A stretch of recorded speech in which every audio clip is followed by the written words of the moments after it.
Ja, grüß euch benannt und einen Sakrisch-Gurden. Ed Kasperl. Ja, Ding. Euch? Was ist in letzter Zeit passiert? Es war wieder, Hanebüchen. Hanebüchen. Also, die haben diesen Plan geschmiedet mit Reini. Der Spekulatius wütet, ja. Der Spekulatius in der Drachenbubble wütet. Ja. Also, möchte fast mal, ist schon wieder Weihnachten. Ja, ist denn halt schon Weihnachten. Für die alten Leute unter uns.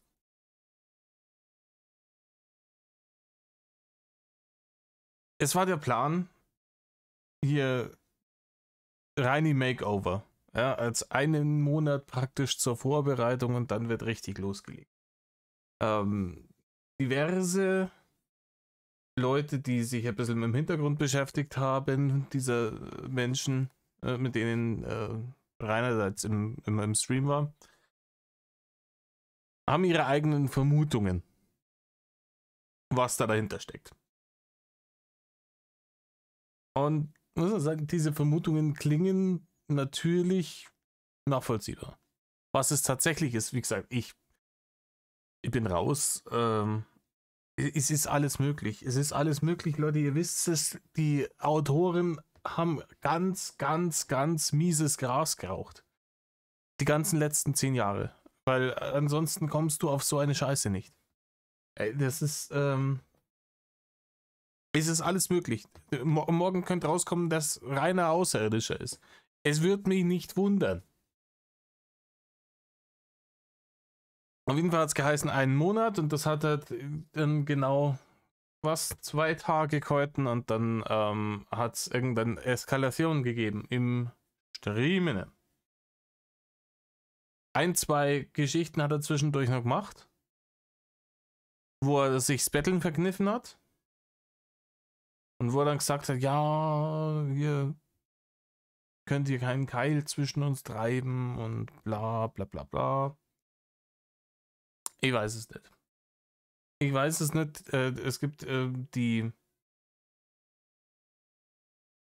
Theorien von A bis Z von ja.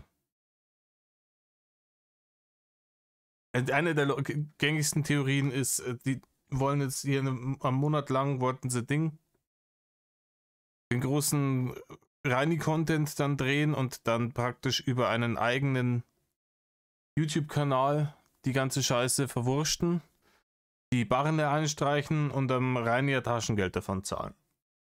Das kann sein. Kann natürlich auch sein, dass es tatsächlich irgendwie Leute sind, die aus selbstlosen Gründen Reini helfen wollen.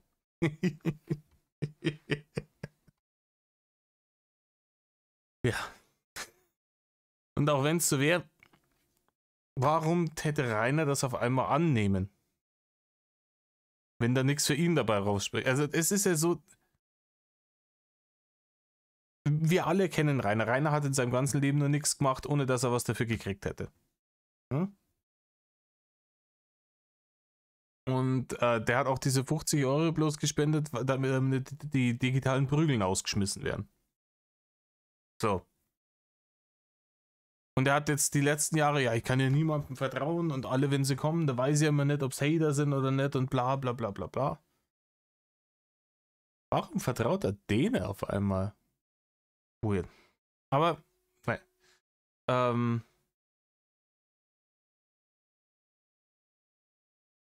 Naja, auf jeden Fall hat er dann, ich glaube, 1, 2 Streamen das hat er gemacht, in denen er nicht gebettelt hat.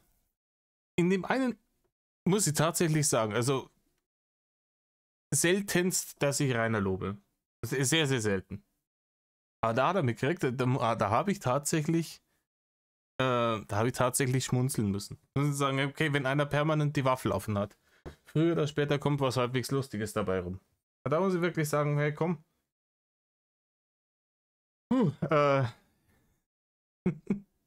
Ja, Chapeau. Wo er irgendwie erzählt hat, er eine halbe Stunde lang gejammert, weil er sich den Rücken verrissen hat Und irgendwer hat ihn gefragt, Rainer, wo siehst du dich in einem Jahr? Und er hat gesagt, wenn das mit meinem Rücken so weitergeht, beim Chiropraktiker. Ne? Da, Credit where credit is due, der war nicht verkehrt. Der Rest war halt immer derselbe Schmutz. Er ist ein paar Mal irgendwie über seine eigenen Fears gestolpert. Vor lauter, oh Scheiße, ich habe versprochen, dass ich jetzt nicht mehr battle. Ich kriege jetzt hier das Wort Unterstützung unter, ohne dass es um Geld geht. Und, aber ansonsten waren diese Streaminess nichts sonderlich Spektakuläres. Dann war er wohl bei Jason wieder im Streamen und ist geschmeidig eskaliert. Ich habe das nur am Rande jetzt mitgekriegt. Ich habe die letzten Tage da wirklich keinen Bock drauf gehabt. Vor allem, ich bin ja ein naiver Vollidiot. Ich habe tatsächlich gehofft, so wenn die jetzt den Backen beim Arsch und beim Knack und die reißt sie tatsächlich zusammen. Ich meine, klar, die Wahrscheinlichkeit ist verschwindend gering, aber man hört ja nicht. Weißt du, man will es ja glauben, dass es möglich ist. Und es wäre ja schön gewesen, ja. Also wenn, mir ist ja wurscht, auf welche Art und Weise dieses Game endet. Hauptsache, das endet dann irgendwann. Aber, ja. Er ist irgendwie eskaliert, ist da rausgerage-quittet und hat dann eben das, was wir uns jetzt heute noch anschauen, das habt ihr sicher auch schon bei 20 verschiedenen Leuten gesehen. Können wir jetzt am Schluss auch nochmal um die Ecke, um meinen Senf dazu zu geben. Ja. Und ja, da ist er dann raus. Und jetzt ist dann Spekulatius. Ist das alles gestellt? Ja? War das irgendwie durchchoreografiert? Ist diese Entschuldigung echt? Wer hat ihm das irgendjemand geschrieben? Hat ihm das irgendjemand vorgegeben? Ist hier, keine Ahnung, die Abschlussklasse oder Berlin Tag und Nacht oder Köln 0815 oder wie es nicht heißen hat, keine Ahnung, am Stissel? Oder ist da jetzt, es ist alles wüst. Also ich dachte mal sagen, spätestens in einem Monat wissen wir mehrere, was war das, 17. April. Ich bin gespannt. Die ein oder anderen Geschichten sind wohl schon offline genommen worden, obwohl man das nicht ganz so nachvollziehen kann, ob das vielleicht nicht doch bloß auf privat gestellt worden ist. Hier der Odyssey-Account und so. Ein Mods-Blog-Eintrag hat er noch geschrieben. Wo er das auch nochmal erklärt, bla bla bla. Entschuldigung. Ich bin ein wenig nicht. Ich bin gespannt. Ich bin gespannt wie ein Flitzebogen. Ich kann es euch nicht sagen. Ich schaue mir jetzt diesen Drachen noch TikTok at mydctempire at Katal at Narco Entschuldigung Ende. Entschuldig Ende. Sorry.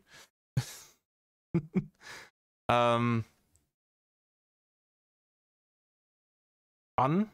Und da fangen wir doch gleich einmal mit dem Spekulatius an. Ach ja, Hauptsächlich Sammermeere reißt sich halbe auf. Und so weiter und so fort. Überdurchschnittlich lange Einleitung heute. Aber dann schauen wir doch gleich einmal drauf auf dieses Video. Also hat er auf TikTok hochgeladen. Dann gehen wir mal analytisch vom Anfang bis zum Ende durch. Vielleicht wollten wir noch irgendwas, vielleicht habe ich schon wieder irgendwas vergessen vom letzten Mal, wo ich das Ding gesehen habe. Keine Ahnung. Manchen Leuten ist aufgefallen, ich glaube, Serial ist das aufgefallen, dass Rainer hier oben keine Kommata benutzt, um sein Datum zu trennen. Generell bin ich der Meinung, die ganze Überschrift ist ein wenig sass. Ja? Dieses Entschuldig, das könnte ein plumper Versuch gewesen zu sein, das so klingen zu lassen, als hätte es Rainer geschrieben. Ja? Weil, zum einen, warum sollte er at mydctempire schreiben und nicht at Jason? Weil er entschuldigt sich ja nicht bei Jasons Firma, sondern er entschuldigt sich ja bei Jason selbst. Ja? Dann das Entschuldig Ende am Schluss, weiß ich nicht, das hätte er wahrscheinlich beides klein geschrieben. Wie gesagt, dann kommen die Kommata vorne, die fehlen. Stattdessen sind tatsächlich echte Punkte drin.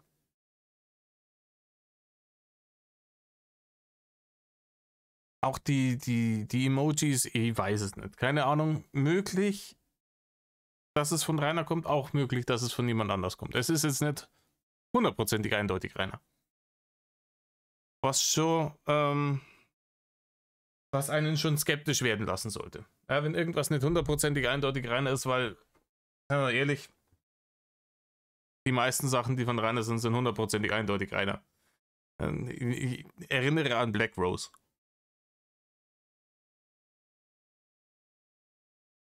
So. Und dann, der Song, gehen wir einer in Rainer. Ein herzliches Willkommen beim Drachen.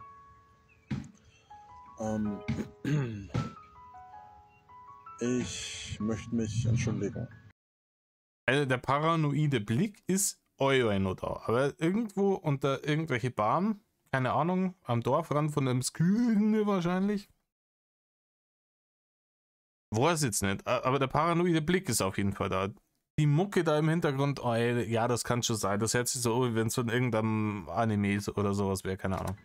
Ich möchte mich entschuldigen bei Jason, ich möchte mich entschuldigen bei Katal und bei Narco, weil der Stream, in dem ich gestern reingeplatzt bin, erstmal habe ich den kompletten Sinn des Streams zu spät erfasst. Und zweitens war das einfach unangebracht, wie ich mich verhalten habe und wie ich reagiert habe. Außerdem ist es jetzt ja letzten Endes so, dass ich... Letzten Endes, meine Damen und Herren. Schau mal, da nutzen wir auch diese letzten Endes Unterbrechung, letzten Endes etc. Und, also bisher unauffällig. Der paranoide Blick, bla bla bla bla. Was auffällig ist, ist, er entschuldigt sich ohne ein Aber, ich bin ja eigentlich nicht derjenige. Jetzt muss man natürlich sich die Frage stellen, trauen wir Reinerle zu, dass er das jetzt hier gerade schauspielert? Also jetzt mal angenommen, das ist alles Teil von dem ganzen Drehbuch, das die jetzt geschrieben haben, um die große Verwandlung vom Drachenlord, wie er sich verpuppt und dann als wunderschöner 300 Kilo Schmetterling ein neues Leben beginnt. Weiß ich nicht. Ich weiß nicht, ob man ihm das zutrauen könnte, dass er das dann schauspielert, weil das ist, da müsste er sich an das Skript halten, das Skript müsste er vorher lesen kann er wieder nicht, das ist alles scheiße, oder? Ich halt so einfach nicht reagieren hätte sollen und auch nicht dürfen. Ich war zu emotional zu dem Zeitpunkt, was keine Entschuldigung ist. Ich war zu emotional an dem Zeitpunkt und es tut mir auch wirklich, wirklich leid. Also noch einmal, ich weiß nicht, ob Jason und Katal sagen okay oder nicht okay, aber ich möchte mich auf jeden Fall entschuldigen und ich möchte, dass ihr wisst, dass ich mich entschuldigen möchte. Bei dem Punkt, wenn wir schon sind, möchte ich noch auf eine andere Sache hinaus. Leute, die mich auch lange auf YouTube verfolgt haben, die wissen, dass ich das schon ein paar Mal versucht habe und auch schon ein paar Mal machen wollte. Aber ja. Und jetzt kommt aber was ganz Komisches. Ihr habt es ja alles schon mal gesehen. Spoiler-Alarm, es ist wieder eine... ich hab's begriffen, ich will ein normales Leben leben, ne? Und ich möchte mich aus dem Internet zurückziehen und bla bla bla bla bla bla bla. Und ich weiß es nicht. Also die normalen, eindeutigen Lügenanzeichen sind, also die bei Rainer immer da sind in diesem Fall gar nicht so stark vorhanden. Ich möchte mich zurückziehen. Ich bin jetzt fast 34, ich werde dieses Jahr 34, ich möchte mich aus dem öffentlichen Leben zurückziehen. Ich möchte keine Videos mehr machen, ich möchte keine Streams mehr machen. Und da das ja auch eine Absprache war mit den Jungs, habe ich beschlossen, das jetzt auch durchzuziehen. Ich möchte an der Stelle noch kurz für meine... Und ich glaube, jetzt mal ganz, vielleicht ist jetzt auch wirklich, vielleicht habe ich einen Schlaganfall gehabt oder sowas. Aber er hat doch normalerweise sonst immer diese Ticks. Ja, wenn er sie irgendeine Lügengeschichte aus seinem Arschgebirge zieht. Und die sehe ich so brutal gar nicht hier. Ich bin ja kompletter Wahnsinniger. Also. Aber ihr kennt es doch, normalerweise hat er dann immer die Hand in der Fresse, vom Mund an der Nase, ne? Katze am Bart oder sowas, oder am Hinterkopf. Ich weiß es nicht. Und der bringt es normalerweise immer, also wenn er so seine Lügengeschichten erzählt, dann kommt viel öfters ein Fakt ist und letzten Endes und das wird viel energischer alles normalerweise, ne? Vorgetragen. Damit die Leute auch merken, Erzadler, dass er tatsächlich nicht derjenige ist, der hier die Scheiße erzählt. Ich weiß es nicht. Ich weiß es nicht. Wie gesagt, Leute, wenn das Ende vom Drachengame ist, aber ich glaub's. Also, es ist jetzt, meiner Meinung nach gibt es hier gerade zwei Möglichkeiten. Möglichkeit Nummer 1, die haben den wirklich brutal gut gebrieft. Ja, weil, wie bei Serial gesehen, der hat verwiesen auf einen anderen Kanal. Ich habe es jetzt gerade nicht mehr im Kopf. Ich habe es gerade nicht mehr. Pen and Paper Drachengame oder sowas. Entschuldigung, wenn ich es jetzt falsch gesagt habe. Ich habe es gerade nicht mehr im Kopf. Der sich ein bisschen mit dem Background beschäftigt hat, hier mit diesen Jungs. Jason Kadal und sowas. Die wohl irgendwo in der Stuttgarter Gegend sind. Wo ja Rainer vor kurzem war. Und danach ist ja das mit den Streamenden, mit denen er halt losgegangen.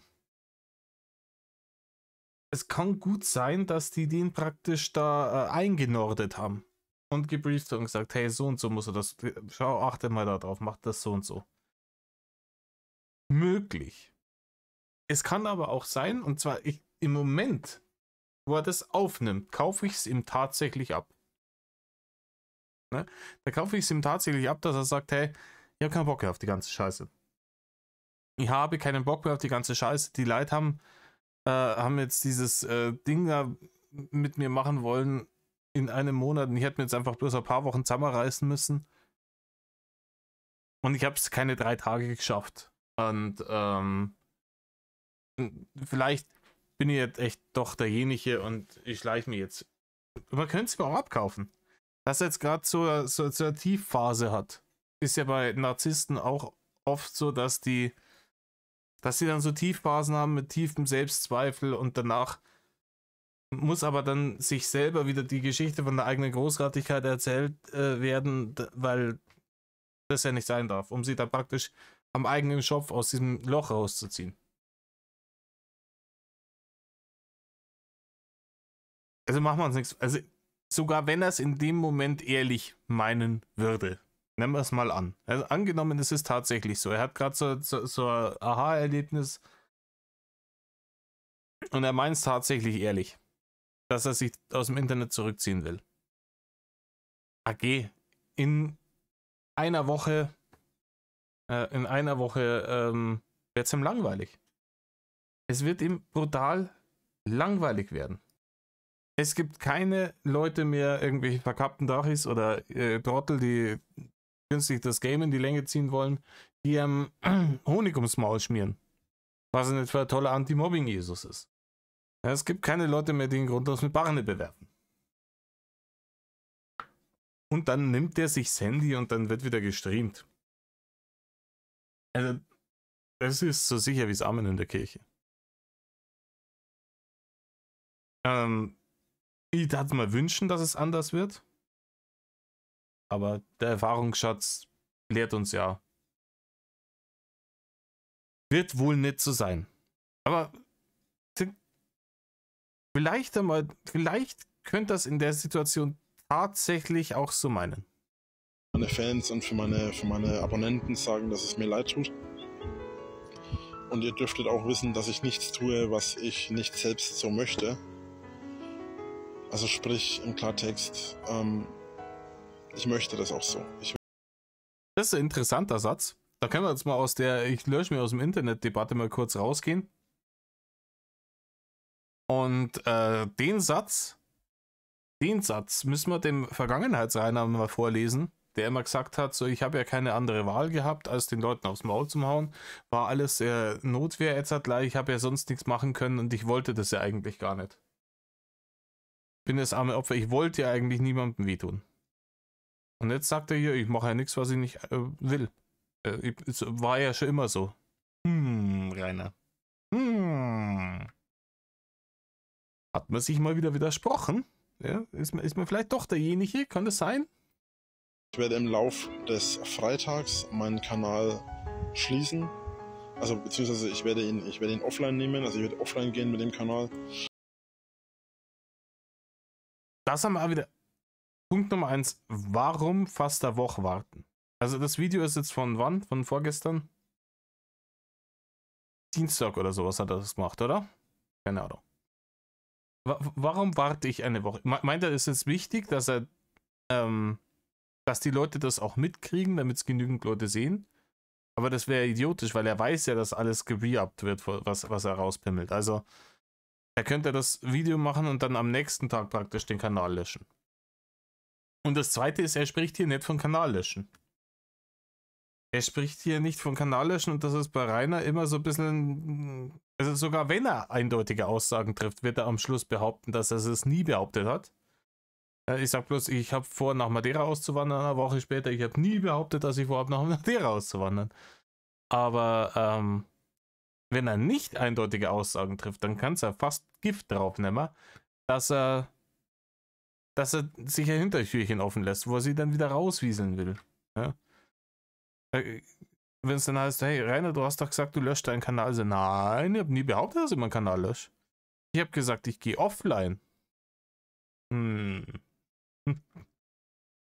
Da wird es dann schon wieder schwierig. Ja? Also da hat man sie dann schon wieder so ein Hintertürchen offen lassen. Ich werde keine Videos machen, ich werde keine Streams mehr machen. Für die Abonnenten tut mir das wirklich leid. Ich weiß nicht, versucht möglichst vielleicht euer Geld zurückzubekommen. Ich möchte definitiv, dass ihr jetzt nichts zahlen müsst oder so, was letzten Endes nicht funktioniert oder so. Im Klartext, ich werde jetzt, das ist hier mein letztes Video und ab Donnerstag ab Mittwoch wird dann alles, Mitte des Tages alles verschwinden. Irgendwann im Laufe des Tages wird alles. Aber Rainer, ich hätte gedacht, am Freitag wird alles verschwinden. Du wolltest doch am Freitag. Du hast ja auch am Freitag den 24.03.23 dahin geschrieben. Was halt vollkommen idiotisch ist. Warum schreibst du das dahin ohne Kontext? Weil die Leute sich gedacht haben, wo sie es das erste Mal gesehen haben, jetzt hat er vollkommen einen Verstand verloren. Und lädt am Dienstag ein Video hoch und schreibt den Freitag oben hin. Alles verschwinden. Ich werde den Kanal komplett schließen. Und ich werde dann keine weiteren Videos, ich werde nichts neu veröffentlichen. Gut, damit möchte ich mich dann bedanken. Danke fürs Zuschauen, danke für all die Jahre. Ich möchte wieder... Und an der Stelle, ich weiß es nicht. Das Atmen auch, dieses... Also ich habe schon das Gefühl, dass es ihm schwerfällt, was er da gerade sagt. Und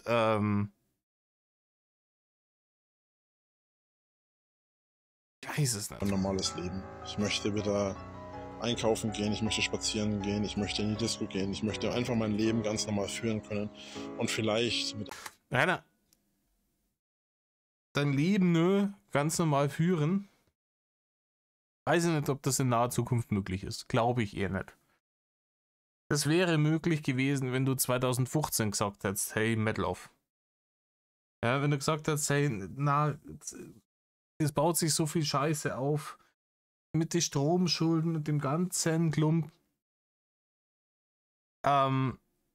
Scheiß der Hund auf Eis, ich schleich mich. Wenn du 2015 gesagt hättest, raus aus dem Internet, arbeiten, gehen, dann wäre das wahrscheinlich möglich gewesen. Das ein ganz normales Leben führen und unerkannt in der Öffentlichkeit dich bewegen, ist spätestens, spätestens seit dem Schanzenfest passé. Und zwar mindestens für ein paar Jahre. Für ein paar, viele Jahre. Und sogar dann wird irgendwann der ein oder andere wird dann schon, hey, du bist doch derjenige.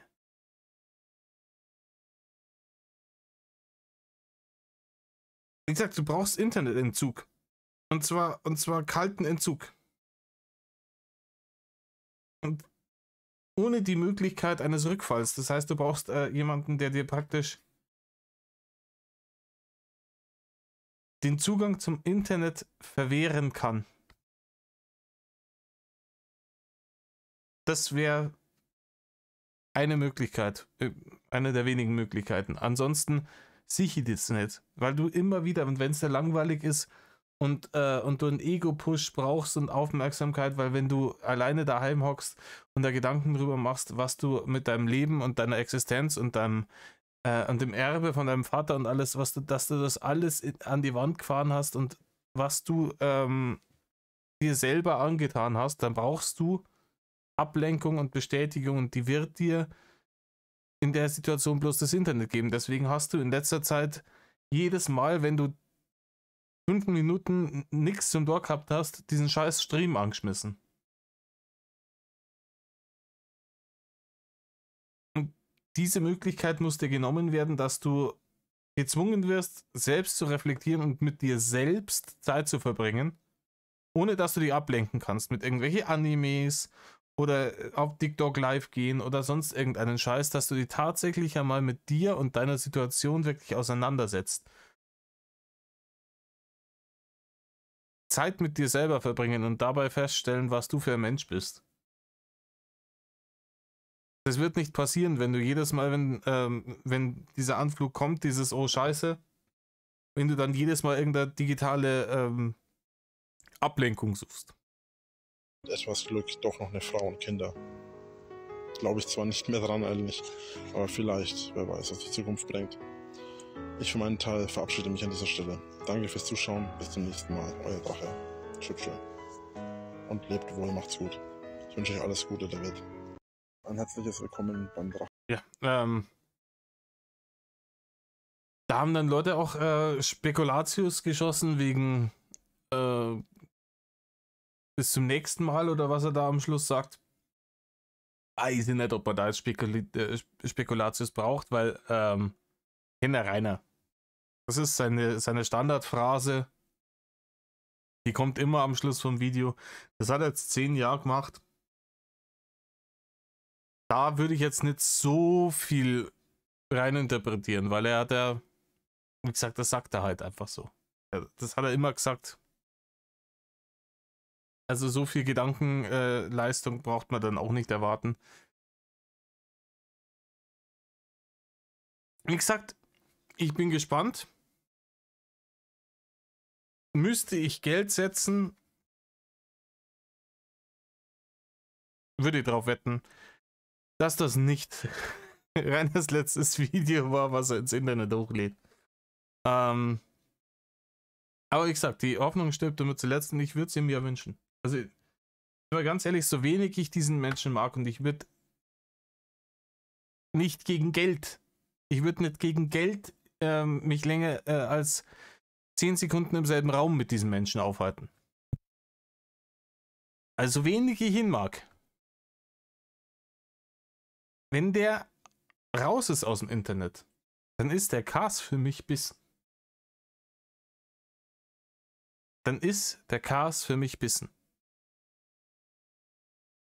Ich glaub's nicht. Ich glaub's noch nicht. Ich will's vielleicht glauben. An manchen Stellen, ne, wir werden sehen. In diesem Sinne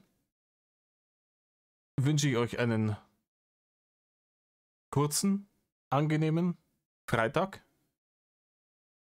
und ein schönes Wochenende und Metal Off.